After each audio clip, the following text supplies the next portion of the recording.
బ్రహ్మార్పణమస్తు. శ్రీమాత బ్రహ్మానందమయి వ్రతకల్పం. బ్రహ్మము అమ్మ వ్రత విధానం.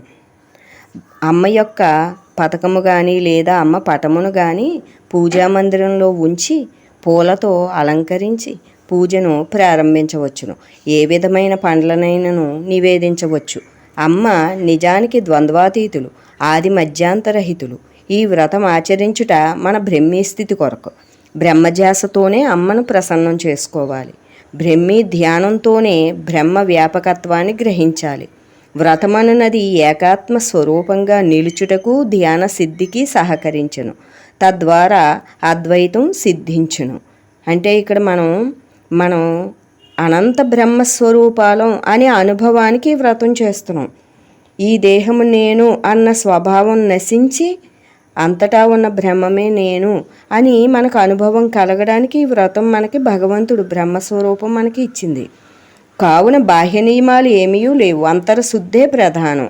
కానీ బాహ్యంలో ఆవు పాలు శ్రేష్టమైనవి కనుక, అన్నం పరబ్రహ్మ స్వరూపం కనుక వీటితో క్షీరాన్నం చేసి నివేదించవలెను. అట్లే ప్రతి అధ్యాయం చివర నారికేళము శ్రేష్టము అనగా కొబ్బరికాయను కొట్టవచ్చును. ఎందుకనగా ఇది స్థూల సూక్ష్మ కారణ దేహాలకు ప్రతీక. ఈ మూడింటితో విడివడి ఉండుటికే ఈ వ్రతం ఏర్పడింది కనుక ఆ బ్రహ్మమే నేను అని స్మరిస్తూ కొబ్బరికాయను కొట్టవలెను. బాహ్యంలో కొబ్బరికాయ కొట్టేది దేనికి అంటే ఈ మూడు దేహాల లోపల ఉన్నటువంటి ఆత్మస్వరూపాన్ని నేను అని తెలియకనే అక్కడ మనం ఆ కొబ్బరికాయని ఆ దేవాలయంలో కొట్టడం జరుగుతుంది. కానీ ఇక్కడ మన లోపల ఉన్నటువంటి ఆత్మ స్వరూపాన్ని మనం విడుదల చేసుకుంటున్నాం. ఈ మూడు నేను కాదు అనే యథార్థాన్ని అంగీకరించుట ద్వారా మనం విడుదల చేసుకుంటున్నాం మనని మనం. అందుకు మనకి వ్రతం కానీ మనకి ఏదైనా సరే బ్రహ్మ వాక్యాలన్నీ కూడా మనని మనం విడుదల చేసుకుందుకు ఉపయోగపడతాయి. అట్లే ప్రతి అధ్యాయం చివర 5 ఒత్తులతో హారతిని ఇవ్వవలెను. అది పంచకోశ తత్వాలను నివారించు శక్తినిచ్చును. అట్లే అనుక్షణం ప్రభావాన్ని చూపిడి నవగ్రహాలను స్తుతించి అనంతరం జీవన్ముక్తికై ఈ వ్రతమును ఆచరించినచో బంధ విముక్తులై జీవన్ముక్తి సులభతరమవును. ఇక్కడ పంచకోశాలు నేను అని మనం ఉన్నాం కనుక వీటిని నివారించుటకు మనం ఈ యొక్క హారతినిచ్చి ఇవి నేను కాదు అని చెప్పుకుంటున్నాం.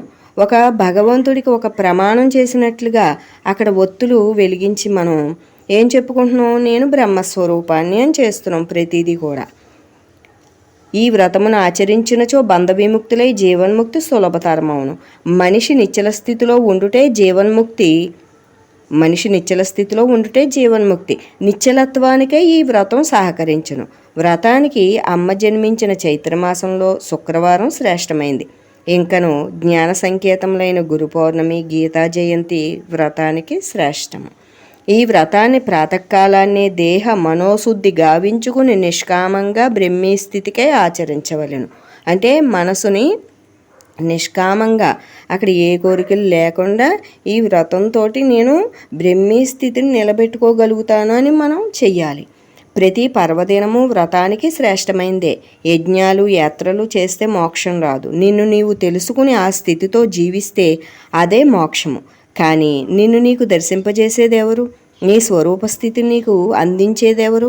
అందుచేతనే సద్గురు స్వరూపము పరబ్రహ్మ స్వరూపము అయినట్టి బ్రహ్మమ్మను మోక్షాది అయి అర్చించినప్పుడు అమ్మ కృపా కటాక్షము లభించి ఆత్మసాక్షాత్కారం కలుగును. తద్వారా జీవన్ముక్తి ప్రాప్తించును. తద్వారా జీవితం తేలికవును. నిష్కామంగా చేసినప్పుడు నీ స్వరూప స్థితి నీకు దక్కును. అంటే ప్రతి మనిషికి ఏం కావాలి? మనం ఆత్మస్వరూపంగా జీవించి జీవన్ముక్తిని పొందడం కావాలి. అలాగే మనం జీవితాన్ని తేలిగ్గా శాంతిమయంగా జీవించడం కూడా మనకు కావాలి.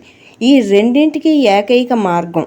ఎందుకంటే జీవితాన్ని చూస్తున్నప్పుడు ముక్తిని పొందలేము. ముక్తిని పొందే ఆ మార్గంలో ఉన్నప్పుడు ఈ జీవితం దానికి అదే తేలిక అవ్వాలి తప్ప వేరే మార్గం లేదు. అందువలన రెండూ తేలికయ్యేది. అటు బ్రహ్మీ స్థితి, ఇటు జీవితం.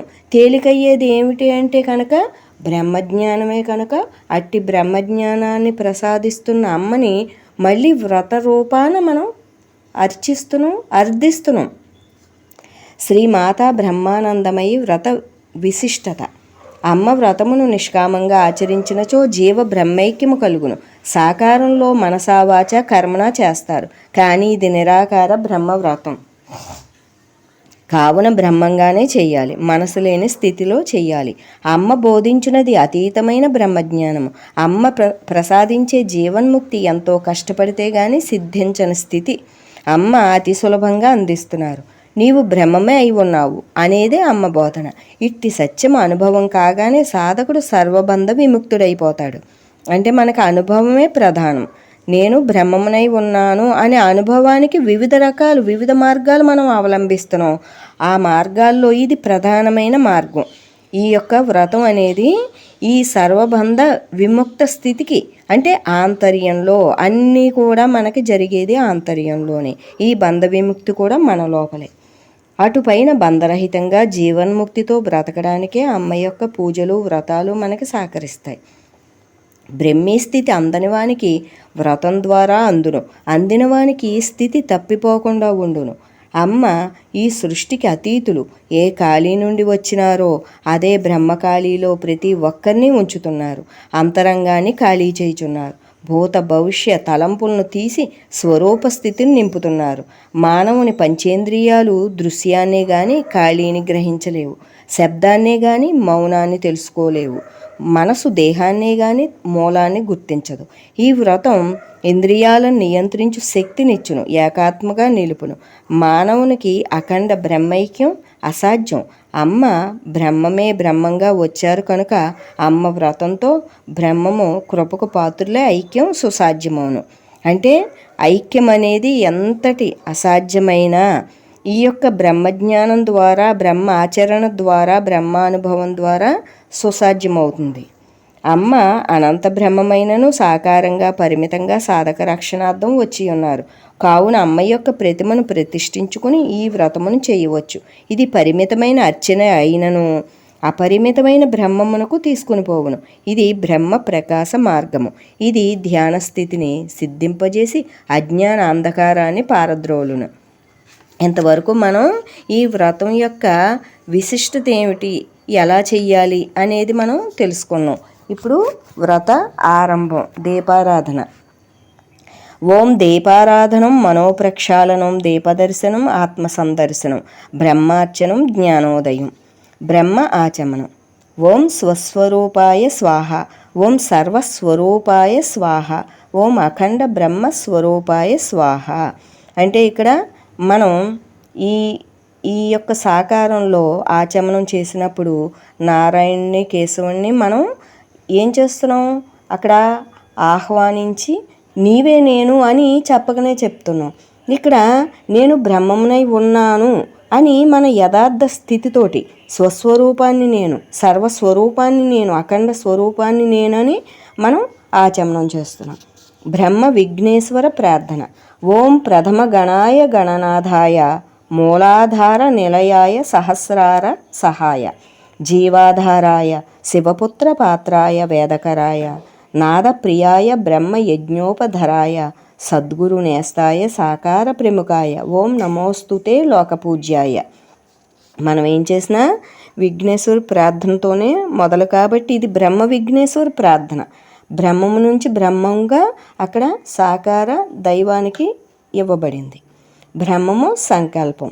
బ్రహ్మయుగే బ్రహ్మపాదే బ్రహ్మద్వీపే బ్రహ్మ సంవత్సరే బ్రహ్మాయనే బ్రహ్మరుతో బ్రహ్మమాసే బ్రహ్మవర్షే బ్రహ్మవాసరే బ్రహ్మతిదో బ్రహ్మగోత్రస్య బ్రహ్మనామదేహస్య బ్రహ్మసత్సంగానాం అనంతబ్రహ్మము పూజ్యాం కరిష్యే. ఆత్మస్థైర్య బ్రహ్మగమ్య సిద్ధ్యర్థం అంతఃకరణ శుద్ధ్యర్థం ఆది మధ్యాంతరహిత బ్రహ్మము అనుగ్రహకారకస్య బ్రహ్మము అమ్మ పూజాం కరిష్యే. ఇక్కడ నీళ్లు వదిలిపెడతాం, ఎందుకంటే మనకి కలియుగే ప్రథమపాదే జంబూద్వీపే అనే సంకల్పంలో వివిధ రకాలు భిన్నతత్వాలు ఉన్నాయి. యుగం పేరు వేరు, అక్కడ ద్వీపం పేరు, మన పేరు, మన గోత్రం అన్నీ వివిధ తత్వాలే. ఇక్కడ పేరు, యుగం, పాదం, ఒక వారం ఇవన్నీ కూడా బ్రహ్మమే. అంటే ఉన్నది బ్రహ్మం ఒక్కటే అని మనకి చాటి చెప్పడం జరుగుతోంది. అంటే బ్రహ్మమే బ్రహ్మానికి బ్రహ్మంగా బ్రహ్మ పూజ బ్రహ్మ వ్రతం చేయడం జరుగుతోంది. ఇంతకన్నా మనకి బ్రహ్మత్వంలో మునిగిపోవడానికి ఇంకా ఇంతకన్నా ఏమీ లేదు మనకి. బ్రహ్మము అమ్మ ప్రార్థన అంటే ఎవరికైతే వ్రతం చేస్తున్నామో బ్రహ్మస్థితిని ఇవ్వని ప్రార్థిస్తున్నామో ఆ అమ్మ యొక్క ప్రార్థన. అమూర్తిం సర్వవ్యాపకత్వం పరబ్రహ్మం హృదయాసనం దృష్టిమూలం సృష్టిరహితం గుణనాశనం జనన మరణ విమోచనం బ్రహ్మైక్య ప్రసాదితం నమామి సద్గురుం. ఇక్కడ ఏమిటి భావం అంటే విగ్రహం లేని సర్వవ్యాపక బ్రహ్మమా సర్వుల హృదయాలే ఆసనంగా చేసుకున్న పరమాత్మ మా దృష్టికి మూలమై ఉంటివి. సృష్టి ఏమీ లేనివాడవై అతీతంగా ఉంటివి. గుణాలను నిర్మూలిస్తూ జన్మల్ని అంతర్లీనంగా వాటి తత్వాలు మనిషిలో గుణాలను నిర్మూలిస్తూ జన్మల చక్రం నుండి రక్షించి జీవన్ముక్తుల్ని చేయుచుంటివి. మాలో సద్గురువై ఉన్న బ్రహ్మమమ్మ శ్రీ మాతా బ్రహ్మానందమయ్యి నీకు నమస్కారం. అఖండ పరబ్రహ్మము స్తుతి. ఓం అఖండ బ్రహ్మస్వరూపం సర్వరూప అంతర్గత మూలం బాహ్య దృష్టేన చంచల దృశ్యం అంతరనేత్ర దర్శేన అపరిమిత తత్వావగతం శరణాగత వాత్సల్యం తం నమామి అఖండ పరబ్రహ్మం. అంటే ఇక్కడ పరమాత్మ యొక్క ఎలా ఉంటాడు ఆయన తత్వం అంటే సర్వరూపాలకి అంతర్గతంగా మూలమై అంతర్లీనంగా ఉండడం జరిగింది. బాహ్య దృష్టికి మన కళ్ళకు మాత్రం ఎలా కనిపిస్తున్నాడు? చంచల దృశ్య రూపంగా ఉన్నాడు. జగత్తు, మన జీవితం, మన దేహం, మన పాత్ర అన్నీ చంచలత్వంతో కూడినవే.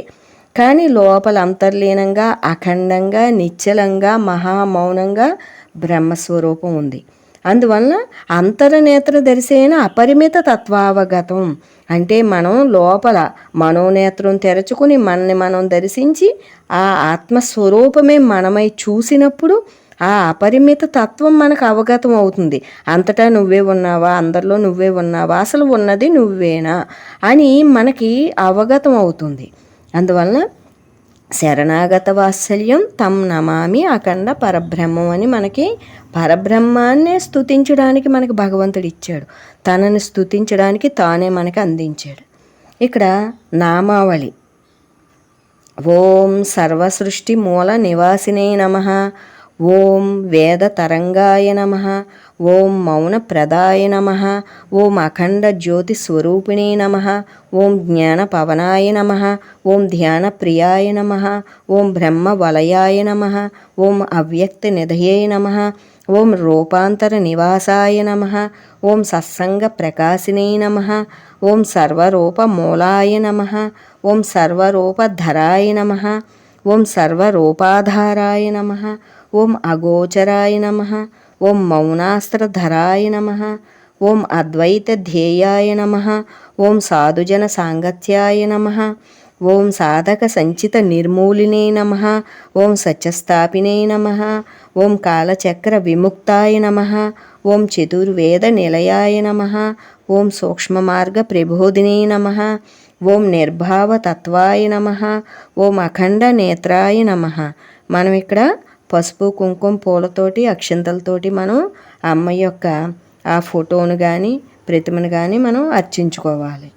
ఇక్కడ బ్రహ్మ గాయత్రి మంత్రం. గాయత్రి మంత్రం ప్రతి రూపంతో ముడిపడి మనకి శాస్త్రం అందించింది.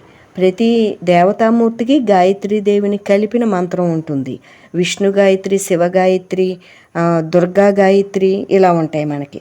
ఇక్కడ మనకి బ్రహ్మ గాయత్రి ఇవ్వబడింది. ఓం బ్రహ్మస్వరూపాయ విద్మహే జీవన్ముక్తికరాయ ధీమహి తన్నో పరబ్రహ్మ ప్రచోదయాత్. అంటే ఇక్కడ ఈ మంత్రం వలన మన లోపల మనసు ఆ ఆత్మస్వరూప మూలాన్ని చేరగలుగుతుంది, తెలుసుకోగలుగుతుంది తనని తాను. ఎప్పుడు కూడా ఆ గాయత్రీదేవి జ్ఞానాన్ని ఇస్తుంది. అక్కడ వేదస్వరూపిణి. ఇక్కడ ఈ వేదం యొక్క సారాన్ని ఇవ్వడానికి మనకి ఈ పద్యం ఇవ్వబడింది. అలాగే నవగ్రహ స్తుతులు మనకి శాస్త్రం ఇచ్చింది. నవగ్రహ స్తుతుల్ని మనకి ఇక్కడ బ్రహ్మంగా బ్రహ్మ నవగ్రహ స్తుతుల్ని ఇవ్వడం జరిగింది. అందువలన నవగ్రహాలని దృష్టిలో ఉంచుకుని మనం ఏ దేవతామూర్తికైనా మనం పూజలు చేసుకోవచ్చు. ఎందుకంటే నవగ్రహాలని శాసించే ఏ దైవ రూపాన్నైనా మనం పూజించుకోవచ్చు ఈ నామాలు చదువుకుంటూ మనం. సూర్యస్తుతి. సప్తాశ్వ రథమారూఢం కశ్య మహర్షి పుత్రం లోక ప్రకాశకం బహునామాత్మకం తం సూర్యం ప్రణమామ్యహం. చంద్రస్తుతి. పాలసంద్రపు జననం శివాలంకార భూషణం విష్ణు హృదయాసీనం లోక ఔషధకారకం తం చంద్రం ప్రణమామ్యహం. అష్టాశ్వ రథమారూఢం భువిపుత్రం భౌమనామం కుంకుమవర్ణం అభయాస్తముద్రం శక్తిపతిం తం కుజదేవం ప్రణమామ్యహం. బుధుని స్తుతి. చతురాశ్వ రథారూఢం ధనస్సువాసనం సత్వగుణం సౌమ్య మనోహరం సింహముద్ర రథవాహనం తం బుధం ప్రణమామ్యహం. గురు గ్రహస్తుతి. స్వర్ణాశ్వ రథారూఢం పంచమ గ్రహస్థానం సురుగురం గజవాహనం ధన ప్రసాదిత తత్వం తం గురుదేవం ప్రణమామ్యహం. శుక్రగ్రహస్తుతి. గరుడ వాహనారూఢం అసుర మార్గదర్శకత్వం శాస్త్రానుష్ఠానం శ్వేతకమలాసనం తం శుక్రదేవం ప్రణమామ్యహం. శనుదేవుని స్తుతి. సూర్యపుత్రం కృష్ణవర్ణం స్వర్ణఖగ వాహనం సప్తవత్సర మనోనివాసం అంతిమం దుఃఖ విముక్తిం తం శనిదేవం ప్రణమామ్యహం. రాహువు స్తుతి. అష్టాశ్వ రథారూఢం మేషవాహనం రాక్షస జన్మం అమృతపానం మాధవాగ్రహ కారకం మృగశీర్షం చంద్రగ్రహణ కారకం తం రాహు ప్రణమామ్యహం. కేతుగ్రహస్తుతి. పంచనాగశీర్షం సురదేహం సూర్యగ్రహణ కారకం ఈశ్వర వరప్రభావం నవగ్రహ అవతారం మానవ మస్తక పీడితం తం కేతుం ప్రణమామ్యహం. అంటే ఈ గ్రహాలన్నీ పీడించేవిగా మనకు అనిపిస్తాయి, నిజానికి మనం చేసుకున్న విధి ప్రకారం మనని నడిపించే అక్కడ ఆ భగవంతుడు స్థితికరుడు వీటిని పెట్టడం జరిగింది. నిజానికి ఏ దేవతామూర్తి లేకుండా మనకి ఈ జీవితం ముందుకి గడవదు. కానీ ఇక్కడ అమ్మ ఎలా నడిపిస్తున్నారు, నేను బ్రహ్మస్వరూపాన్ని అనేటటువంటి స్థిరత్వంతో నువ్వు జీవించు, ఇంకా జీవితం నిన్ను బంధించదు అనే సత్యాన్ని మనకి తెలియజేశారు. గ్రహ వివరం. మానవునికి నవగ్రహాలకి మధ్యనున్న సంబంధం ఏమిటనగా గ్రహ సంచారంతో మానవుని గమనం సాగుతోంది. నవగ్రహాలు మనిషి జీవితం పైన ప్రభావం చూపుతున్నాయి. అంతర్లీనంగా వాటి తత్వాలు మనిషిలో ఇమిడి ఉన్నాయి. ఎట్లయితే నవగ్రహాలలో సురులు అసురులు కలిసి ఉన్నారో అట్లే మనిషిలో వీరిద్దరు తత్వాలు కలిసి ఉన్నవి. రాహుకేతు తత్వాలైన మనసుని నిర్మూలించి దైవాంశ అయిన ఆత్మస్వరూపాన్ని నిలబెట్టి మోక్షాన్ని ప్రసాదిస్తున్నారు అమ్మ. మనిషి తన మనసుని తొలగించుకోకుండా ఆత్మజ్ఞాన అమృతాన్ని పొందలేడు. ఆనాడు మహావిష్ణువు రాహుకేతువు శిరస్సుని ఖండించి లోకాలను కాపాడినాడు. బ్రహ్మమ్మ అట్టి మనసును ఆయుధం లేకనే వధిస్తూ అమృతమయుడైన బ్రహ్మస్వరూపాన్ని రక్షిస్తూ కాలచక్ర విముక్తిని ఇస్తున్నారు. ఆ క్రమంలోనే శ్రీమాతా బ్రహ్మానందమయి వ్రత కథ మనకు ప్రసాదించబడింది. మనసును వైరాగ్యంతో ఉంచి శుద్ధుడై వ్రతమును ఆచరించినచో తమ స్వయంభువ ప్రకాశమైన బ్రహ్మస్వరూపం అనుభవం కాగలదు. తద్వారా అంతర శత్రునాశనం జరుగును. బ్రహ్మము యొక్క అవతార విశిష్టతయే ఈ వ్రత కథ. ఇక్కడ ఆనాడు శ్రీహరి ఏం చేశాడు, ఆ రాక్షసులకి అమృతాన్ని ఇవ్వడం వల్ల లోక వినాశనం అవుతుంది అని అక్కడ వాళ్ళు తీసుకోకుండా ఖండించడం జరిగింది. ఇక్కడ కూడా మనసు లేని స్థితిలో జ్ఞానాన్ని అక్కడ వినడం, ఆచరించడం, అభ్యసించడం చెయ్యాలి. ఈ మనసుతో వినడం వల్ల మనసు అప్పటికే శాస్త్రంలో లోకవాసంలో తను చేసుకున్న వాసనలో మునిగి ఉంటుంది కనుక దీనిని స్వీకరించలేదు, ఇంకా వ్యతిరేకంగా తీసుకుంటుంది, ఇంకా దీనికి శక్తి ఎక్కువ అవుతుంది. అంటే ఈ నేను నాది అనే శక్తి బలపడుతుంది. అందువల్ల దీనిని తప్పించడానికే నేను వింటున్నాను, దీన్ని నిర్మూలించడానికే నేను ఆచరిస్తున్నాను అనేటటువంటిది దృఢంగా మనలో దృఢ సంకల్పం అంటారు, అది ఉండాలి మనకి. మనం ఏం చేసినా నాలోని మలినాన్ని తొలగించుకుందుకే, మనం ఒక జగత్తులోంచి ఏవో రావడానికి చేయడం లేదు. మన లోపల మనకి తెలియకుండా మనని నడిపిస్తున్న గతాన్ని, భ్రాంతిని, మాయని తొలగించుకుందుకే మనం ఏదైనా బ్రహ్మజ్ఞాన ఆచరణ కానీ వినడం కానీ ఏదైనా సరే మనలోని ద్వైతాన్ని తొలగించుకుందుకే ఆ కోణంలో మనం వినాలి, చెయ్యాలి. ఇక్కడ మనకి ఇంతవరకు ఇక్కడ నామాలు, పద్యాలు, గ్రహ స్థుతులు అన్నీ జరిగాయి. ఇక్కడ ఇంతవరకు మనం పూజని చేసాం, అర్చించాం, దీపారాధన, ధూపం దీపం అన్నీ అయ్యాయి. ఇక్కడి నుంచి వ్రత కథ మొదటి అధ్యాయం మొదలవుతుంది. ఈ కథ ప్రారంభంలో మనం నమస్కరించుకుని అమ్మకి నేను బ్రహ్మమునని చెప్పుకుని అక్షంతలను మనం చేత పట్టుకుని ఈ ఈ ప్రతి అధ్యాయం అయిన తరువాత ఒక కొబ్బరికాయను కొట్టుకుంటూ తరువాత ఒక 5 ఒత్తులతోటి హారతి ఇచ్చుకోవడం అనేది ఇక్కడ రాయబడింది. మనం ఎలా వీలైతే అలా చేయొచ్చు. లోపల అంతర్స్థితి ప్రధానం. ఇక్కడ నేను బ్రహ్మంనై ఉన్నాను అన్నదే ప్రధానం ఇక్కడ. కానీ అది నిలబడడం కోసం మనం ఇవన్నీ చేస్తున్నాం. అందువలన కొబ్బరికాయ కొట్టుకుని ఒత్తులతోటి పంచారతి ప్రతి అధ్యాయం తర్వాత ఇవ్వడం అనేది ఇక్కడ రాయబడింది. మొదటి అధ్యాయం. అమ్మ సాకారంగా గోచరిస్తున్నట్టు నిర్గుణ నిరాకార పరబ్రహ్మ స్వరూపిణి. జనులు బ్రహ్మమును గుర్తించలేరు కనుక అమ్మగా మానవమూర్తిగా అవతరించడం జరిగింది. అమ్మ రాకకై భూదేవి 10 సంవత్సరములు తపస్సు చేసినట అమ్మకు ధ్యానంలో తెలియబడింది. అమ్మ పుట్టక మునిపే మలయాళ స్వామి జ్ఞాని పుడుతుందని చెప్పి ఉన్నారు. అమ్మ గృహస్థులకు మోక్షమిచ్చుటకు తాను ఒక గృహస్థి అయి గృహంలోనే ఎట్లు తరించవచ్చునో నడిచి చూపినారు.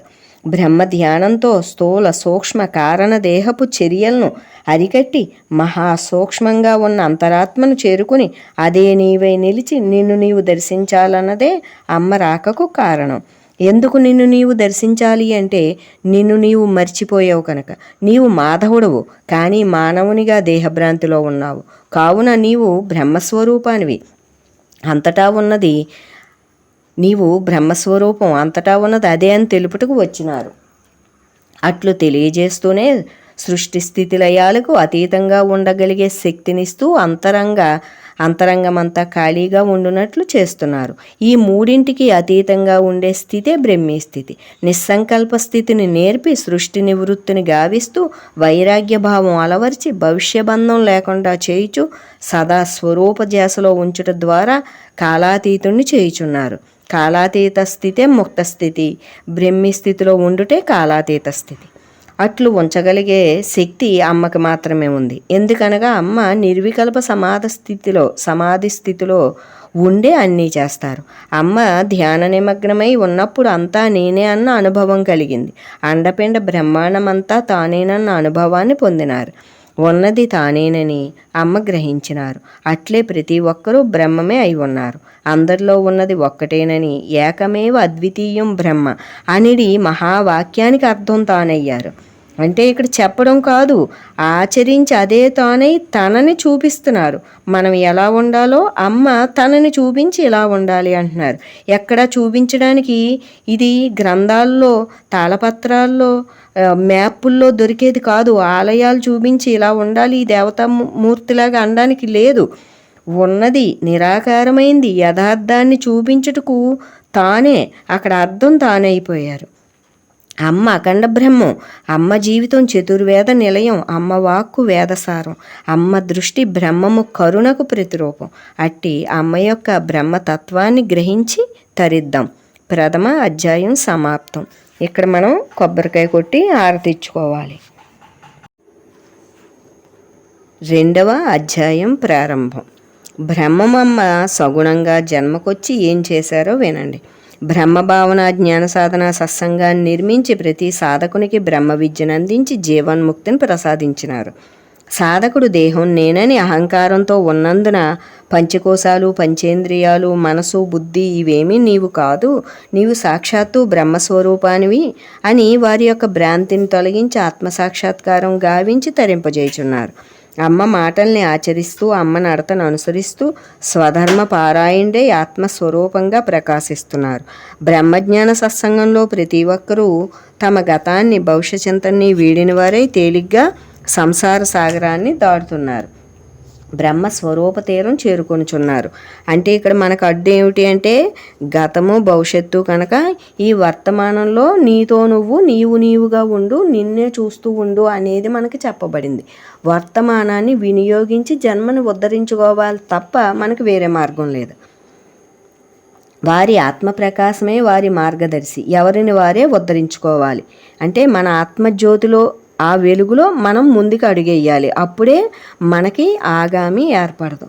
మానవ జన్మని సార్థకం చేసుకోవాలి అని చెబుతూనే ఉద్ధరించుకునే శక్తిని అంతర్లీనంగా అందిస్తున్నారు. సద్గురువు లేనిదే పరబ్రహ్మమును గ్రహించలేదు. సద్గురువు అంతర్ముఖం గావించినదే తానెవరో తనకు తెలియదు.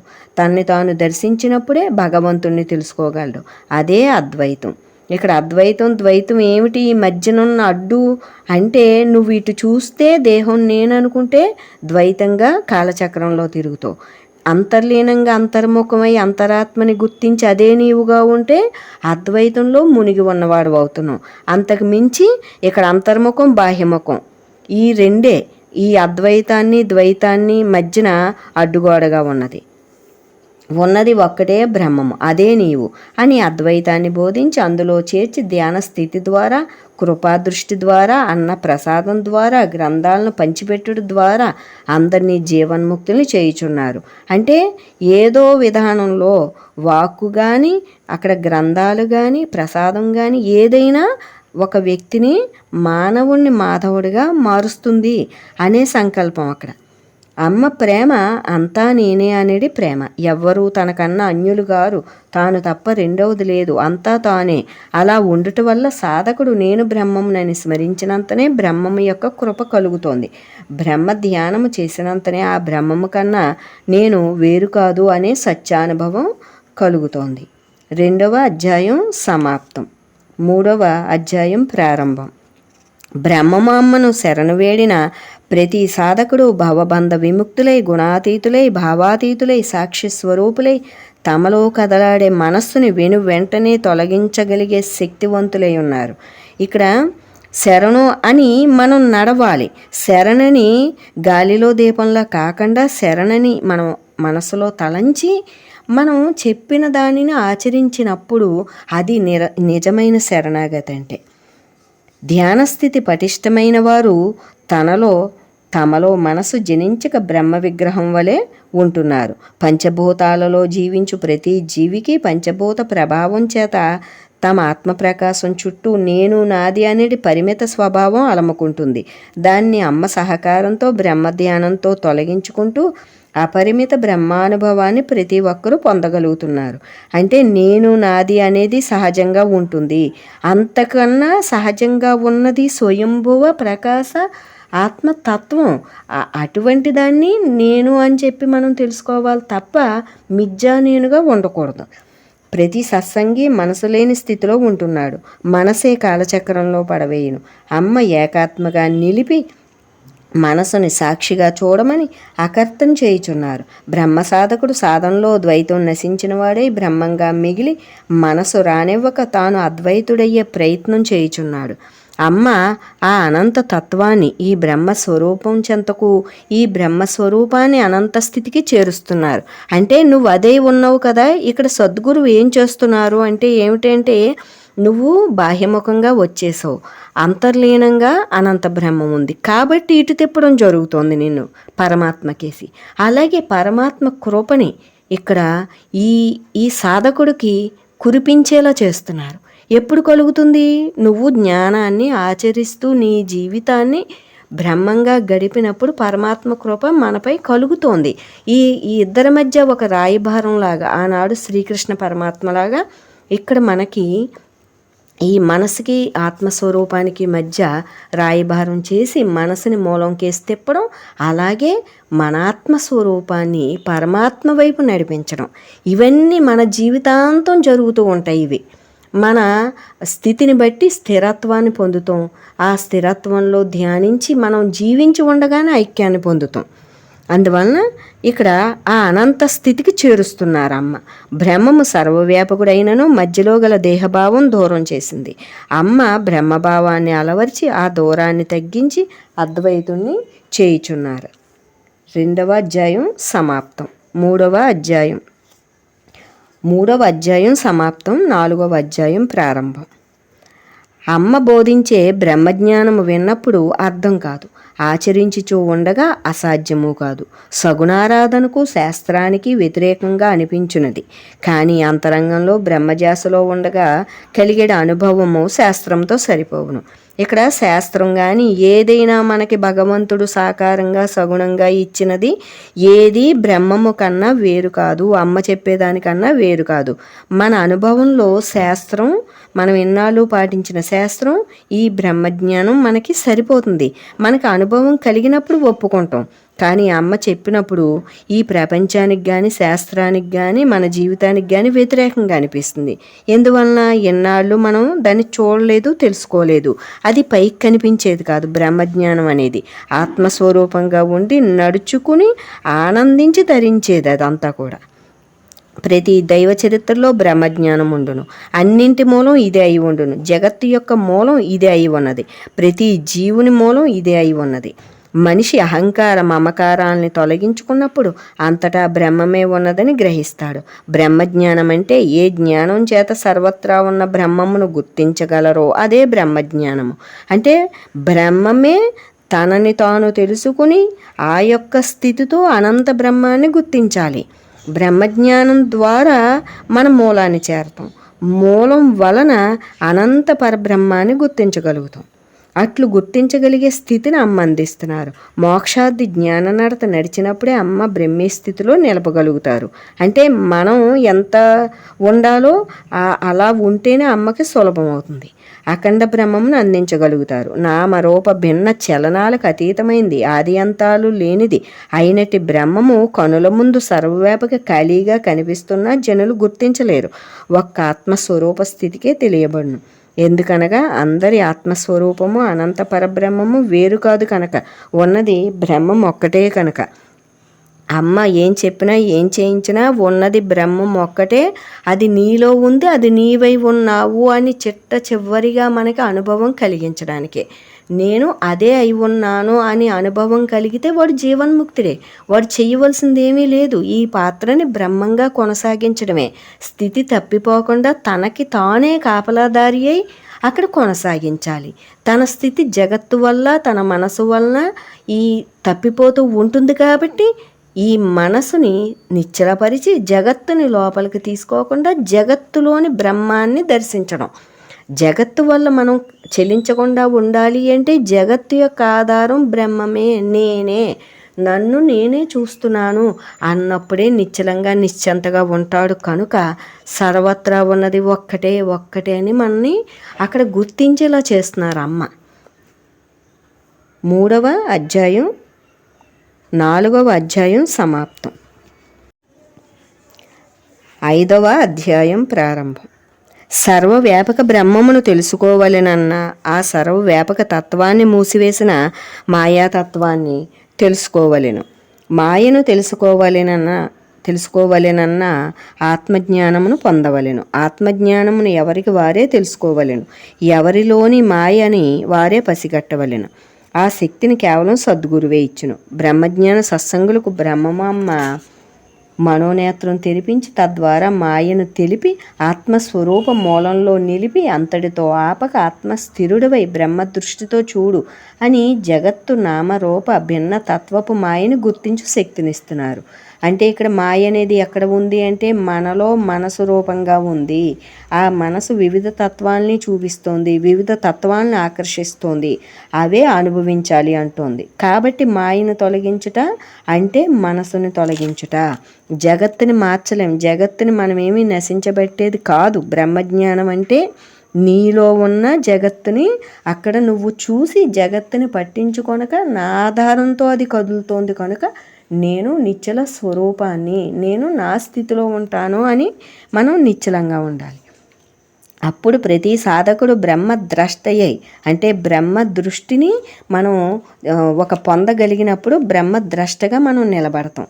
బ్రహ్మద్రష్టయ్యై భిన్న జాలాన్ని దాటి బ్రహ్మ మూలాన్ని దర్శించి తరించగలుగుతున్నాడు. మానవ జన్మ తరింపజేసుకుందుకే వచ్చింది. తరించుటకు బ్రహ్మంగా ఉండట తప్ప వేరే మార్గం లేదు. గుణభావ కాలాలకు అతీతంగా ఉండి నిశ్చల మౌనంతో జీవితాన్ని సాగించినప్పుడే జీవన్ముక్త స్థితి కలుగుతుంది. అట్టి జీవన్ముక్తినిచ్చుటకు అమ్మ బ్రహ్మ రాజయోగ మార్గమును చూపినారు. ఇక్కడ బ్రహ్మ మార్గం అంటే వైరాగ్యం ఇంక ఏమీ ఉండకూడదు అని చెప్పి మనం అనుకుంటాం కనుక ఇక్కడ ఎటువంటి వైరాగ్యం అంటే రాజయోగ మార్గం. నీకు ఏదైతే ప్రసాదించబడిందో భగవంతుని చేత నీవు కృతంలో ఏం చేసుకున్నావో ఆ ప్రాప్తించింది నువ్వు ఇది శాశ్వతం కాదు అని అక్కడ నువ్వు అనుభవించవచ్చు. ఇది ఉండేది కాదు. నేను కూడా ఇక్కడ నా పాత్ర కూడా స్థిరంగా ఉండేది కాదు అని మనం తెలుసుకుని అక్కడ అనుభవించవచ్చు. నీవు బ్రహ్మం అయ్యే ఉన్నావు, నీవు మోక్షం పొందే ఉన్నావు. ఈ దేహము నీవు కాదని గుర్తించి యథార్థ స్వరూపంగా ఉండు, అది ఏ మోక్షము అన్నీ నీలోని మోక్షస్థితిని నీకు దర్శింపజేస్తున్నారు. అంటే ఇక్కడ ఈ దేహం నీవు కాదని గుర్తించి యథార్థ స్వరూపంగా ఉండుటే మోక్షం అని మనలో ఉన్న మోక్షస్థితిని అమ్మ దర్శింపజేస్తున్నారు. అమ్మ చూపిన మార్గాన పయనించి జనన మరణ విముక్తిని పొందుదాం. 5వ అధ్యాయం సమాప్తం. శ్రీమాత బ్రహ్మానందమయికి జై. ఇక్కడ మళ్ళీ మనం కొబ్బరికాయను కొట్టుకుని పంచారతుల్ని అక్కడ ఆరతిచ్చుకుని ఇక్కడ అమ్మ ఎందుకు ఈ వ్రతాన్ని మనకు అందించారో అన్నది ఇవ్వబడింది. ఈ వ్రతము బ్రహ్మభావన జ్ఞాన సాధన సత్సంగానికి బ్రహ్మము అమ్మ అందించిన గొప్ప వరం. బ్రహ్మము అమ్మ వ్రతమును ఆచరించినను తిలకించి అనుసరించినను వారిలో గల అహంకారం నశించి మనశ్శాంతిని పొందగలరు. తద్వారా ఆత్మశాంతి ప్రాప్తించును. అంటే అన్ని నష్టాలకి కారణం అహంకారం కనుక అట్టి అహంకారం ఈ యొక్క వ్రతం ద్వారా మనకి నశించి ఉన్న యథార్థంగా మనం ఉండడానికి అవకాశం ఉంది కనుక ఇది ఇవ్వబడింది మనకి.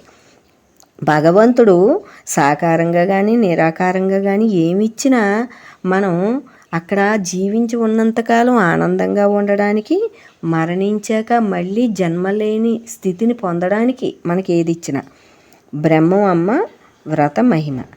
అమ్మ బ్రహ్మంగా వచ్చినారు. అనంత నిరాకార బ్రహ్మమే అమ్మ పరంపర.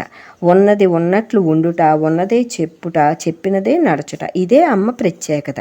అంటే ఇక్కడ బ్రహ్మజ్ఞానాన్ని చెప్పడం వేరు, నడవడం వేరు, మనకు తెలియపరచడం వేరు, ఇలా ఉండదు. ఉన్నది ఉన్నట్టు చెప్పడం, తాను నడవడం, మనల్ని ఆచరింపజేయడం అంతా ఒక్కటే బ్రహ్మమయంగా ఉంది ఇక్కడ. ఇదే అమ్మ ప్రత్యేకత. అమ్మ ధ్యానంలో ఉన్నప్పుడు నీవే నేను అని, అంతా నేను అని వచ్చింది. తనని గూర్చి తనకే తెలియబడింది. ఉన్నది ఒక్కటేనని అట్లే ఉండిపోయినారు.